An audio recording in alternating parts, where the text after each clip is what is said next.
I am fantasy and paranormal romance author Leslye Penelope, and welcome to My Imaginary Friends, a look behind the scenes of an author mapping the worlds in my head and making them a reality.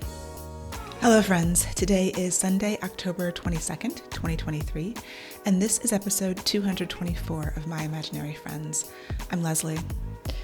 So just a reminder, you can sign up for the Footnotes Newsletter, which includes the show notes for each episode, as well as inspiration, strategies, and ideas to help you grow as a writer and a creative. That's at myimaginaryfriends.net/footnotes. When you sign up, you can also choose to become an imaginary best friend for a few dollars a month and get access to the premium posts, which are long-form craft essays, as well as discounts on my courses. I did a premium post this past week. It was on writing community. So join me there at myimaginaryfriends.net/footnotes. So this week's best thing was the Women Write Book Festival. It happened last weekend and I was there for 2 days. So this is something that I went to for the first time last year. And it was a one-day reader-focused event. This year they split it up into 2 days. So there was the Reader Day, which was basically just a reader event where we were selling books and meeting readers. I sold out of my books. I met a bunch of great readers who had read Monsters Readify and were really excited about it. So that was awesome. The second day, Sunday, was an author-focused event, like a networking luncheon, and I was the keynote speaker, which was always like an honor, but also terrifying. And I got a good, response from my keynote. People seemed to like it. It's always hard for me to take that in and believe it, but I thought it was a good speech. So hopefully other people got something out of it. That's the whole point. And then there were workshops by writers and editors. Mark Leslye Penelope from Draft to Digital was actually there. And yeah, it was a very good event. It was coming on the heels of several other events that I'd been to in the past few weeks. So I was just going and I got back home on Sunday and I was just empty. My tank was completely drained. And so it was probably too much to schedule all at the same time between NINC and Capclave. And then I had a week, but I was giving a workshop and then that, and then every other weekend this month, which there's not many left now, but I am giving workshops. And I do think that by doing this, by pushing myself, you only grow when you push yourself. I started these new workout classes and I'm working out more and lifting weights more. And that's just the same way with lifting weights, right? Like, you have to lift heavier to get stronger. And so you have to kind of push a little past your comfort zone to get stronger. And then you build up a tolerance for it. So the same way that I was telling someone that when I first started writing or publishing, like in 2015, around the same time I had decided that I needed to do more public speaking to get more comfortable with it because I was so shy and introverted and afraid of it. And I forced myself to keep doing it. And it's so much easier now. I do get nervous a little bit, but not a lot, It's like always a little bit of, But I can just kind of go anywhere and talk to anybody about anything that I know about, that I feel comfortable about, Like if they're going to ask me questions about topics that I have no idea about, I'd be like, I won't feel so comfortable. I can probably still wing it and make something up, or at least admit I don't know. That's probably what I would do. I'd say something that I thought might be cogent and then just be like, but I'm not really an expert on that. But all of that to say that pushing myself to become more comfortable has helped. And so even though I've been doing a lot, forcing myself to do a lot, draining myself, I think the capacity is growing, which is a good thing. Announcements. So Preptober is still happening. As I'm recording this, it's the 22nd. There's still a few days left in the month of October, which I can't believe the year is almost over. I've just been mind blown by the fact how fast 2023 has gone. Anyway, I'm still doing the Preptober live videos, prepping for NaNoWriMo over on YouTube, or if you're watching this on YouTube.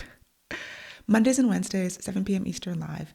And we're going to roll that into actual National Novel Writing Month in November and do live write-ins at the same time. So Mondays and Wednesdays, 7 p.m. Eastern Time, live on YouTube. If you would like to join for a few writing sprints at that time.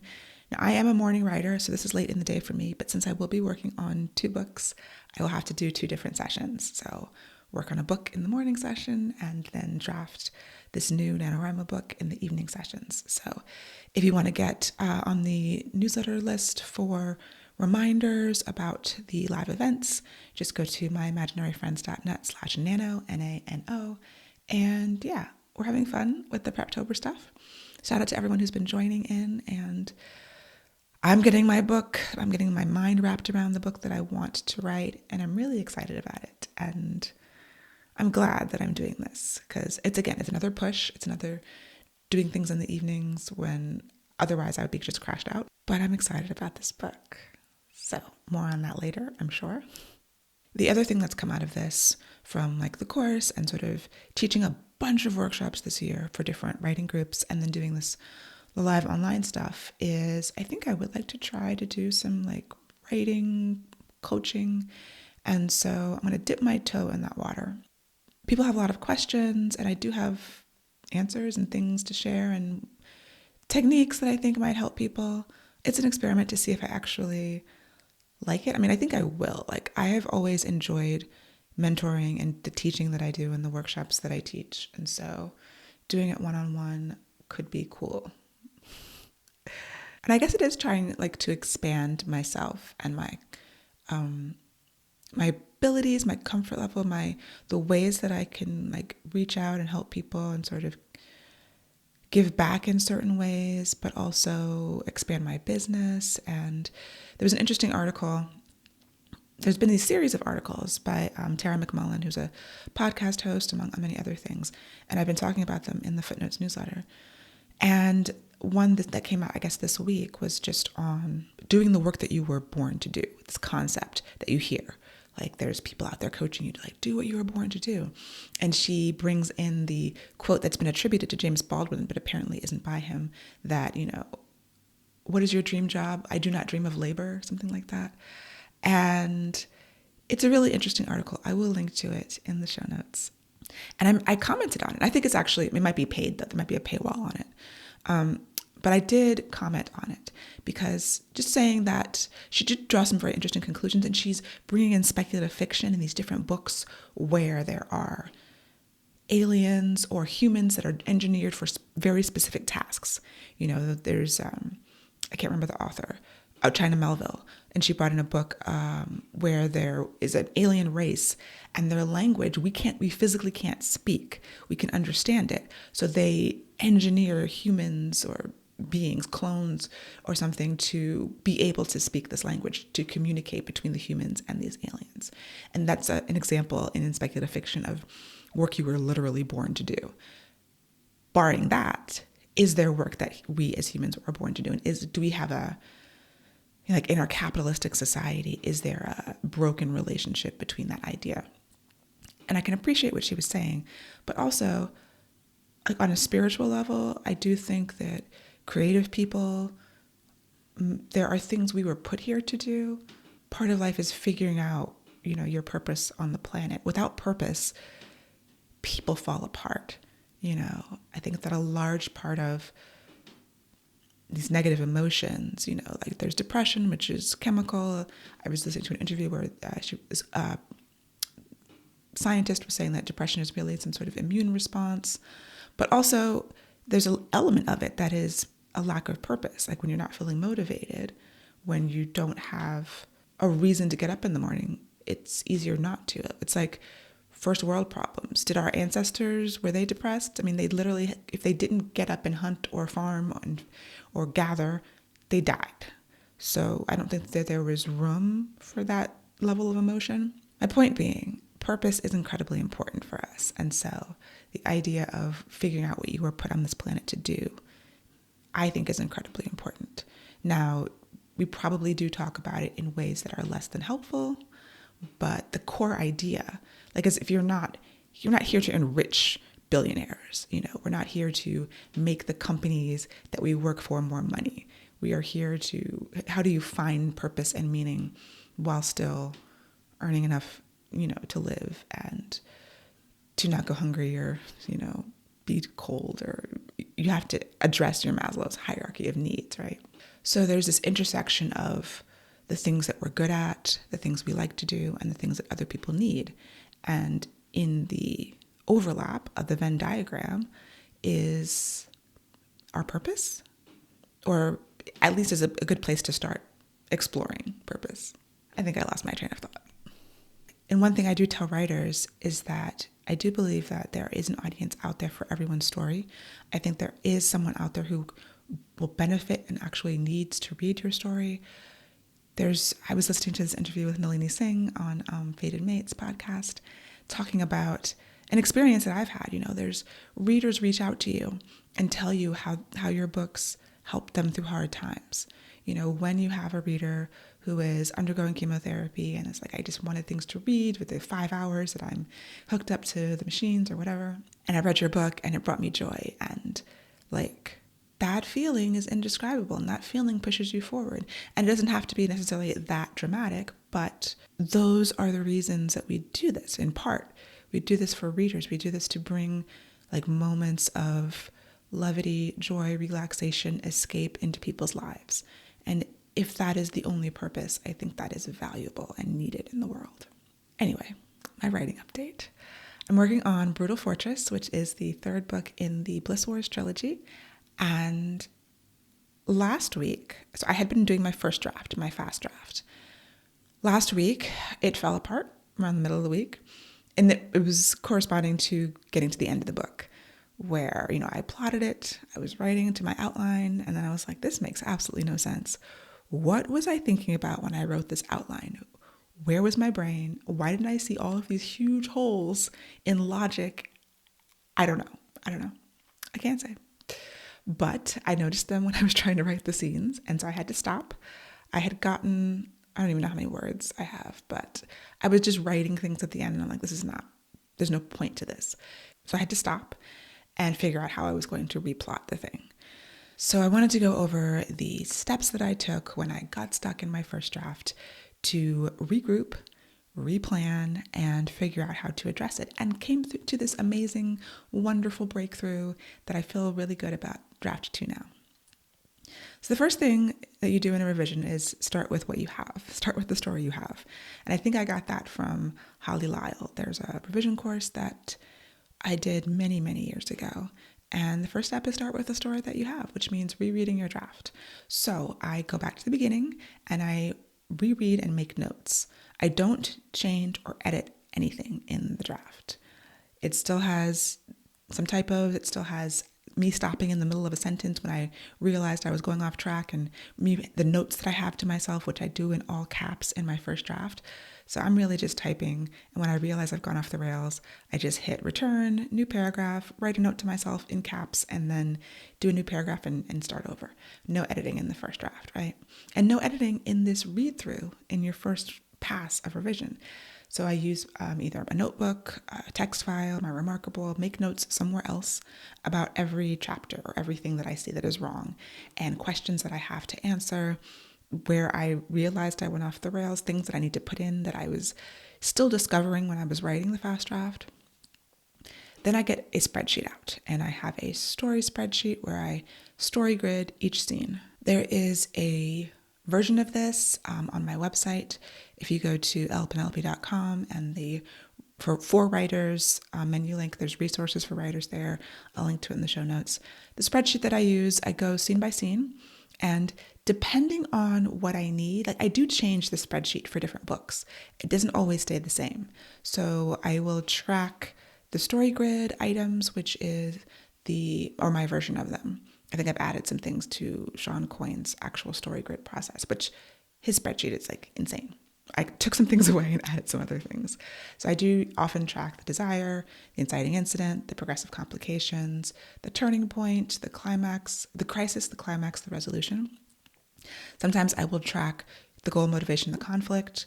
I'll obviously track the POV, the setting, the location. Sometimes I'll track the turning point. Any craft thing, I have a lot of things. And so when I started this process, I was like, oh, what do I need to track? And I ate up 45 minutes trying to figure out which spreadsheet, which columns on the spreadsheet I needed. And then I was like, okay, this is procrastination. This is not as important as I think it is. I'm just going to I ended up going back to the original outline that I had made for this book, which is in a spreadsheet, and just editing that because everything was in there, but it was wrong. So I do get caught by indecision, but I think it is a form of procrastination. And sometimes you have to think through it to get to the other side, and there's something in there that will help you. But after 45 minutes of just trying to figure out which columns I needed in my spreadsheet, I realized that is not useful time being spent, and I have to just make some kind of decision, and I can always change it later. So I went through and I started going back through each chapter, each scene of the draft, and updating the spreadsheet with between what I thought I was going to write and what I actually wrote, and then also writing what it should be. Sometimes I do that in different colors or in different columns. The next step is to try to write out the synopsis. So a brand new synopsis beginning to end of what the story should be. This is sort of interrupted by, because I can't do that all the way through when I'm still figuring things out. And there were big things, big holes that I didn't know. There were some world building things I hadn't figured out. There were some character motivation things I hadn't figured out. There were some backstory things I hadn't figured out about certain characters. And so as I'm rewriting a synopsis in prose form, I'm checking the structure. I pulled out my Save the Cat worksheet and I plugged everything into that to see where we were. I reviewed the character arcs in my character arc spreadsheet and making sure that, is the character moving towards this outcome, this transformation that they're going to have, because both of my main characters were on change arcs. I reviewed their motivations, their wounds, their flaws, and at some point I had to work backwards from the end because I knew the end. I kind of knew how I was going to get there, but often doing a backwards outline helps. So if at the end we have, happy ending, the couple is together, what was the step right before that? And then what was the step right before that? And making sure that everything is cause and effect relationship. And then also looking at the theme. Did I know what themes I was working with in this book? Since it's a trilogy, the themes are kind of building on each other. Each book is a slightly different version of a theme, brainstorming that. And then as I'm doing these things, going back to the synopsis and continuing to tell myself the story the way I want it to be, write it out. And a point at which I got stuck, which I was very glad to have someone to talk to. I'm in my writing sessions every morning with my friend Inez Johnson, and she helped me a lot because she has a great understanding of story structure.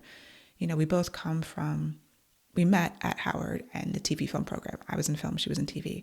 She worked in television for many years. She taught script writing and she teaches, her courses now, and she's a fabulous writer, but her understanding of story structure is unparalleled. And so I was working on my Save the Cat outline and I was stuck. I knew certain points.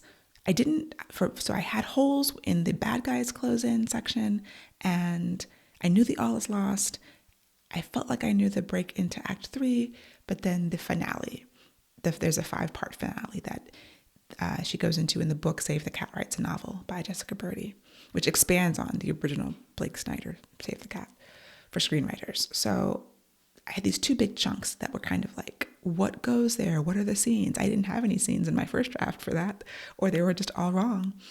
And so she was like, okay, what's your all is lost? And I told her, and she was like, that sounds like that's your finale. And I'm like, wait, what? Well, if that's the finale, then I don't have an all is lost and I don't have bad guys close in. And so we sort of talked it through, and her idea of the plot points were a little different than mine, but hers made more sense. And in talking it through and reworking the actual plot points in this plotting system, I had my breakthrough. I was like, oh, this is what it's about. This is what I can do. Because I was going to be trying to figure out how I can add more scenes to fill out, not just to fill out the plot points, but to make it so that I have this cause and effect relationship, that I'm going from what I knew was the midpoint of the novel and of the character change. But how do I get, specifically my heroine to this ending? She has to make this big decision. And do I have enough meat on the bone? Like, do I have enough reason for that? Talking it through was super helpful. And because, Inez has been with me every step of the way for this book, she knows, if I tell her, and this is where this happened, she's like, okay, you told me about that. And did you change that? And like, she's familiar with it. Having someone to talk through the story with who has been there from the beginning, having some sort of, whether it's a critique group or a partner that you're writing with, I don't know. That element of the community aspect is super helpful. I find it helpful. It helps me. I help her talk through things. And maybe, we don't use the suggestions that we give, but the act of explaining it to someone else, you can realize some of the holes yourself. And you're like, oh, wait, I just said that, but that doesn't make sense, does it? And they're asking questions. Invaluable. I've also used ChatGPT for that too. It's a little bit more difficult, but if you are using ChatGPT and you keep all your conversations about a specific book in one chat stream, it remembers, so it will build off of things. Now, it is a computer. It's AI, so there are great suggestions, and then it's going to veer off, but I do use that as well to figure out. It's harder. At the stage that I was at, I think it would have been impossible for me to use ChatGPT unless I had been using it the whole time and it knew everything that I was doing. But yeah, there are times when it's helpful for brainstorming and helpful for like suggesting different scenes that will do this, this, and this, or suggesting different character arcs or how a character can get from point A to point B. Humans are good for that too, of course. So that was my breakthrough. That is how I approached the revision. I do think that I'm going to do a revision course in January. So we're going to do Preptober, Nano, take December off, come back, revise in January. I think it will be paid. I'm going to do an actual course and then probably do some live videos too. I don't know what I'm doing, but this is the idea. Because it's helpful for me to really break down the revision process and see, how do I do this? Because I kind of go through these steps every time and it feels chaotic to me, but there is a process behind it. And I think that teaching the process clarifies it for me as well and will help. I do want to give a shout out to author Montrez. I was on her channel, her YouTube channel, this weekend doing a live video. I will link to it. It's the Novel Creature Network. And it was such a fun interview. It was great. It was awesome to talk to her. So check that out if you are interested. I go into how I started writing, all of the background stuff. If you're new here, you might be interested. If you're old, you've probably heard it before. But it was great. And the last thing I wanted to talk about was authenticity. There were a couple of examples recently of artists being authentic and kind of being rewarded for it. So I talked about Zigzag Claiborne's Kickstarter in my last episode. I'm not sure when it ends. If it's still open when the episode drops, I will link to it again. There was this musical artist, Ren, who I think I've talked about before. He's a British artist. I've been following him for a long time, and he sort of blew up recently. And I believe he blew up on account of his raw vulnerability and authenticity. And so he is an independent artist, not signed to a label. He had this goal with this new album to hit the #1 in the UK charts. And he did it. And I watched this video. It's like he wanted to find out on the radio live. So his friends were around him. He was listening to the radio, and then they announced that he had hit #1 in the UK for the #1 album. And I don't know this man.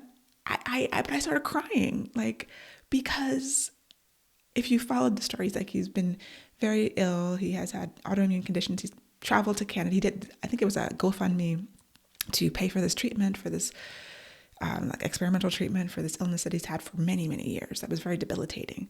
And he kind of talks about that a lot. And I think his album is actually all about that. And he's connected with people through this vulnerability that I think that you can feel. And, there's a reason why there's some things that just hit you in the heart. And I was so happy that he hit #1 in the UK. And I went and bought his album because he's like, now can we hit in top 100 in the US? He knows he's not going to in this much larger market, but if he can crack the top 100, I'm like, yeah, I don't even know if I like these songs. I like some of his music, but I buy the album just to support, because the story and the feeling that you get from just somebody being real. And we have this lingo, oh, keep it real, keep it 100, that people say offhand. But when someone is actually keeping it real, it's something that you feel viscerally. And especially when they're left of center, when they're not necessarily on market, on trend. It's just something that's coming from their heart and their soul. And I don't know, it's just so inspiring. Like, just those stories are so inspiring to me, and I love them. And I think my hope as a creative is to just dive deeper into authenticity and really connect my work with my heart and my soul, because that's part of the purpose that I was talking about before. And I think I finally figured out my point. I don't dream of labor, but I dream of connection. And I think that the work that you put in, the work that I'm putting in, and telling the stories and reaching out is about that. And that is part of purpose. And when you connect art to commerce, it's always difficult. But these are instances when people support, out of this feeling of connection, this feeling of just wanting you to succeed because you seem really cool and I just want you to succeed. I love that. And it just feels like that's more of that should happen, and more of that is happening, and I'm grateful. So that's all. So that's it for me for this week. My goals are to revise. I've got a schedule. I've given myself just under 2 months to do the revision. I booked my editor. I worked it out with the audio people. So the Brutal Fortress should be out in March of 2024. And once I get further into the revision, I will put up a pre-order. But if you are interested, if you're not on my author newsletter, you can go to lpenelope.com/newsletter to get on that for updates about when this book will be out and all my other books and things. So I'm excited. And then also keep planning for my NaNoWriMo book. I think I have a title for it. I don't know but I've been changing it, so I'm not comfortable saying it yet because everything is still in flux. And do all the other million things that are on my to-do list. I hope that you have a wonderful week full of purpose and authenticity and connection. And I will talk to you next time. For episode show notes and to sign up for the Footnotes Newsletter and get the show notes in your inbox, go to myimaginaryfriends.net. Subscribe wherever you get your podcasts and watch the video episodes on YouTube. You can email me at podcast@lpenelope.com, and I would really appreciate a rating, a review to help support the show. My Imaginary Friends is part of the Frolic Podcast Network. For more fantastic podcasts, go to frolic.media/podcast.